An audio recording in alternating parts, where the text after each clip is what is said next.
মাথা প্রচুর গরম হয়ে আছে। আমি শাওয়ার নিয়ে আসছি, তোমার সাথে জরুরি কিছু কথা আছে। রুমে আসো। এটা কেমন কথা? তোমার রাগ হলে শাওয়ার নিতে হয়? এটা তোমার শরীর খারাপ করবে তো। হঠাৎই ওর দিকে তাকিয়ে দেখি ও খুব রাগ নিয়ে তাকিয়ে আছে। ও উঠে হাঁটা দিল। আমি আর কি করব? আমিও পেছন পেছন গেলাম। রুমে যেতেও দরজা বন্ধ করে দিল। তারপর হঠাৎই ওর ওড়না সরিয়ে বিছানার মধ্যে গিয়ে বসলো। ওর দিক থেকে চোখ সরছে না। পানি দেওয়ার কারণে হালকা ভিজে আছে শরীরটা। চুল ভিজে গলা ও মুখে লেপ্টে আছে। আমি গিয়ে ওর পাশে বসলাম। তারপর ওর চুলগুলো সরিয়ে দিলাম সযত্নে। তারপর ওর খুব কাছে গিয়ে যেই না ঠোঁট ছোঁয়াতে যাব, অমনি ও আমাকে বাধা দিয়ে বসলো। খবরদার ধরবা না। রাতের কথা ভুলে গেছো? আমার সাথে কি করেছিলে রাতে? এত জলদি ভুলে গেলে হবে? এটা বলে ও ওয়াশরুমের দিকে যেতে নিবে।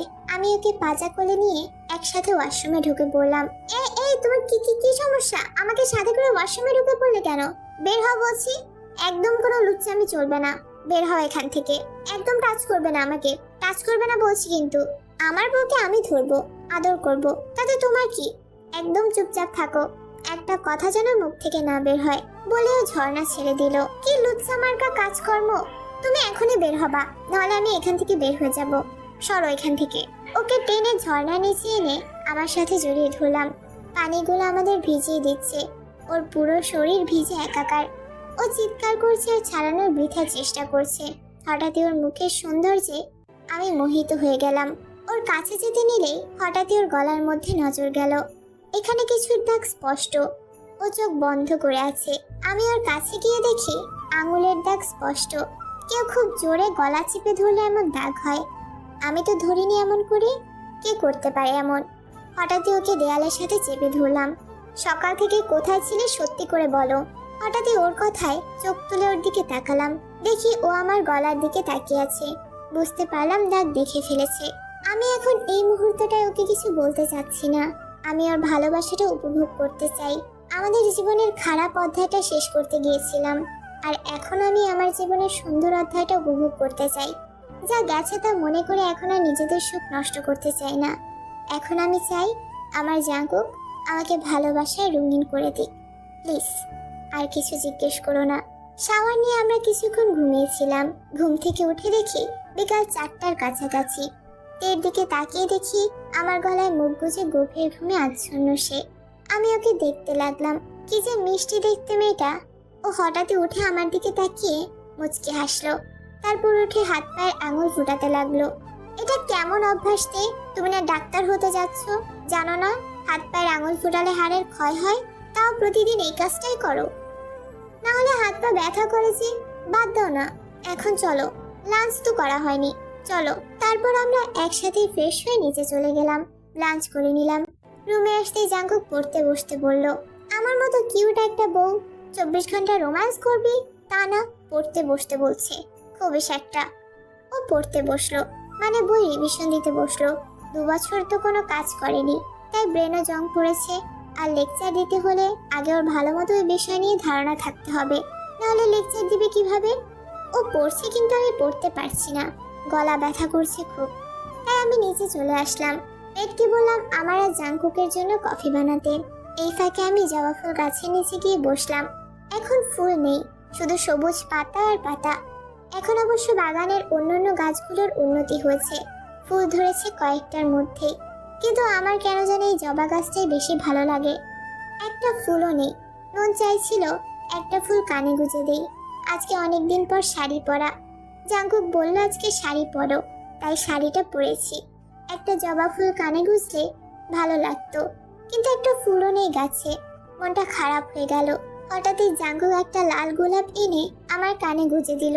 তারপর আমার পাশে বসলো। পড়াশোনা বাদ দিয়ে চলে আসলে কেন? এমনি, ভালো লাগছিল না। এতক্ষণে মেয়েরও কফি বানিয়ে নিয়ে এলো। কফি খাওয়ার পর কিছুক্ষণ জাঙ্কুকের সাথে একান্ত সময় কাটিয়ে পড়তে বসলাম। পড়া শেষ করে রাতের খাবার খেয়ে ঘুমিয়ে পড়লাম। সকালে উঠে ফ্রেশ হয়ে দুজন ব্রেকফাস্ট করে হাসপাতালে চলে আসলাম। ক্লাস করে ইন্টার্নি করতে গেলাম। আর এভাবেই চলছে আমাদের দিন। হঠাৎই একদিন জাংসুক কল করলো, জানালো ওদের মেয়ে হয়েছে, সময় করে যেন একদিন দেখতে যাই। আমি বললাম যাব।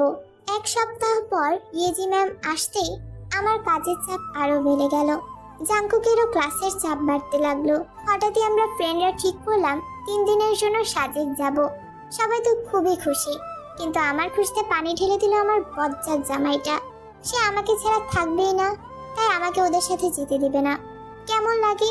3 দিনের জন্যই তো যাব, তাও যেতে দিতে চায় না। সকালে ঘুম থেকে উঠে দেখি তে পাশে নেই। মাত্র সকাল 7টা বাজে, এত সকালে গেল কোথায়? উঠেই পুরো রুম খুঁজলাম, এরপর নিচে এসে সব জায়গায় দেখলাম, কিন্তু সে কোথাও নেই। গেল কোথায় মেয়েটা? রুমে এসে ওকে কল করলাম। কলটা কেটে ভিডিও কল দিয়ে হাসতে লাগলো। এরপর ওর ফ্রেন্ডদের দেখালো। তারপর আমি কিছু বলার আগেই কল কেটে দিল। একটা মেসেজ পাঠালো, তাতে লেখা, আমার বদের হাড্ডি জামাইটা, লক্ষ্মী জামাইটা, আমি আমার ফ্রেন্ডের সাথে 3 দিনের জন্য সাজেক ভ্যালিতে যাচ্ছি। ওকে বাবু, 3 দিন পরেই ফিরে আসবো, একদম টেনশন করবে না, বাই। এর বাচ্চা, তোমার কত বড় সাহস! তোমাকে হাতের কাছে পাই, তোমার 12টা বাজাবো। আমি ফ্রেশ হয়ে ব্রেকফাস্ট করে 9টার দিকে হাসপাতালে চলে গেলাম। সকাল 5টা বাজতে উঠে অন্য রুমে গিয়ে ফ্রেশ হয়ে আগের দিন রাতের গোছানো ব্যাগ নিয়ে বেরিয়ে পড়েছিলাম ফ্রেন্ডের সাথে সাজেক ভ্যালির উদ্দেশ্যে। আমরা মোট 15 জন যাচ্ছি। আসলে আমাদের এখন ছুটি চলছে, তাই সবাই একটু ট্যুর দিলে মন্দ হয় না। আমরা মোট 6 জন ফ্রেন্ড, আর ওদেরও ফ্রেন্ড, সব মিলিয়ে মোট 15 জন। ছেলে যাচ্ছে 4 জন, বাকি সবই মেয়ে। জাংকুক যেতে একেবারেই বারণ করেছে, তাই লুকিয়ে যাওয়ার প্ল্যান। যাই হোক, আমরা একটা মাইক্রো নিয়ে যাচ্ছি। 3 রাত 4 দিনের জন্য ভাড়া করা হয়েছে। সবাই একসাথে টাকা উঠিয়ে এই ট্যুরটার প্ল্যান করা হয়েছে। রাঙামাটি যেতে যেতে দুপুর 3টা বেজে গেল। এইখান থেকে আমাদের যাত্রা শুরু সাজেকের উদ্দেশ্যে। বাংলাদেশের রাঙামাটি জেলার বাঘাইছড়ি উপজেলার অন্তর্গত সাজেক ইউনিয়নের একটি বিখ্যাত পর্যটন আকর্ষণ। সাজেক ভ্যালি রাঙামাটি জেলার সর্ব উত্তরে মিজোরাম সীমান্তে অবস্থিত।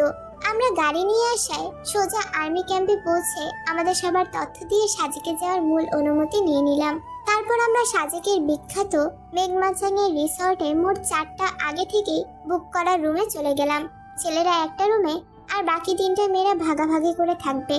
আমি রুমে ঢুকে বারান্দার মধ্যে চলে গেলাম। এখন বিকাল 5টার মতো। সন্ধ্যার দিকে সূর্য অস্ত দেখতে হবে, তাই ভাবলাম ফ্রেশ হয়ে নিই। ফ্রেশ হয়ে সবাই রিসর্টের বাইরে থেকে সূর্য অস্ত দেখলাম। আমার মোবাইল দিয়ে অনেকগুলো ছবি তুললাম।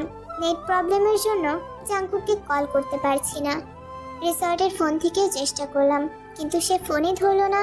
আমাকে না বলে গেছো না, আর কল রিসিভ করবো না। দেখো কেমন লাগে, কত বড় সাহস! আমি বারবার ওর কাণ্ডে শক্ট হয়ে যাই। স্বামীর বারণ শুনে না, হায় হায়, এ তো যেমন তেমন মেয়ে নালো। কোথায় ভাবলাম ওকে সারপ্রাইজ দিব, ওকে নিয়ে কক্সবাজার ট্যুরে যাব, দিল আমার সারপ্রাইজে পানি ঢেলে। ওটা আমাকেই সারপ্রাইজ করে দিল। এখন তোমাকে হাড়ে হাড়ে বোঝাবো আমার কথা না শুনলে আমি কি কি করতে পারি। এই তে, তোর মন খারাপ? না তো, মন খারাপ কেন হবে, মাথা ধরেছে। চল চা খেয়ে আসি। আগে বলবি না, চল। আমরা সন্ধ্যার দিকে সবাই একটা খালি জায়গায় বসলাম আর চা খেতে খেতে সুবিনের গান শুনতে লাগলাম। ওর গানের গলা অসাধারণ। একটা বাংলা গান শুনে সবাই হিন্দি গানের বায়না ধরলো। আমার অবশ্য জাংকুকের কথা ছাড়া কিছুই মাথায় আসে না।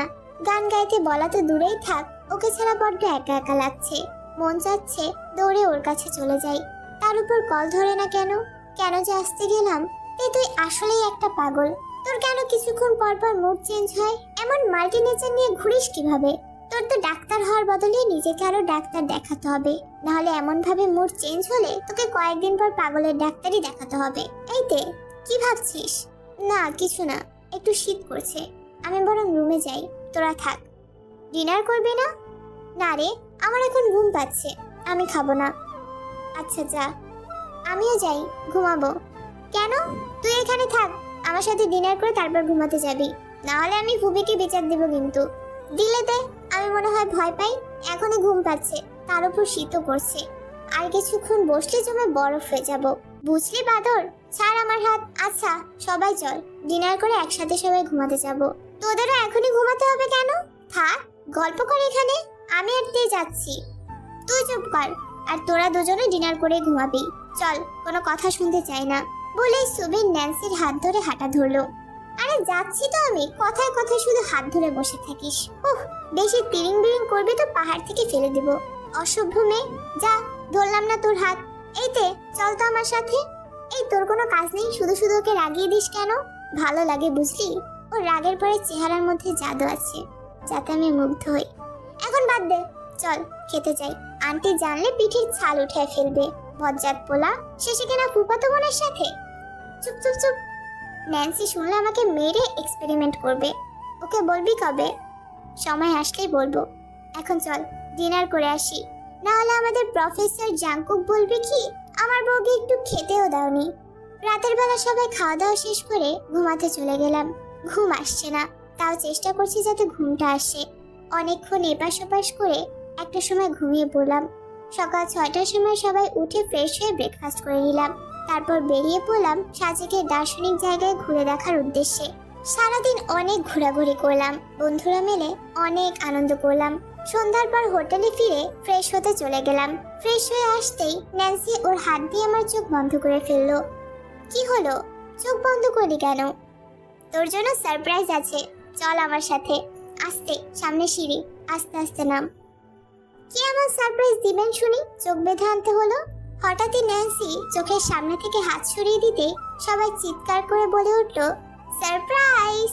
আমি চোখে একটু আবছা আবছা দেখছি, এতক্ষণ চোখ ধরে রাখার কারণে। ভালো মতন চোখ খুলতেই আমি খানিকক্ষণ সামনের মানুষটিকে পরখ করে দেখলাম, তারপর দৌড়ে জড়িয়ে ধরলাম। আমার এই 2 দিনের বিষাদ এক মুহূর্তের মধ্যে আনন্দে পরিণত হয়েছে। হয়েছে বাবা হয়েছে, এখন একটু ছাড়। সবার সামনে কি শুরু করলি? লজ্জা নাই রে বোন তোর? তোমাদের রোমান্স দেখে তো এখন আমার শখ যাচ্ছে। উফ, কবে যে বিয়ে করব, বউকে জড়িয়ে ধরতে পারবো। ইস, আর সহ্য হয় না। এই মুখে লাগাম লাগা, কি সব কথা বলছিস? সব সময় ফালতু কথা না বললে চলে না? হয়েছে তোদের, এখন থাম তো।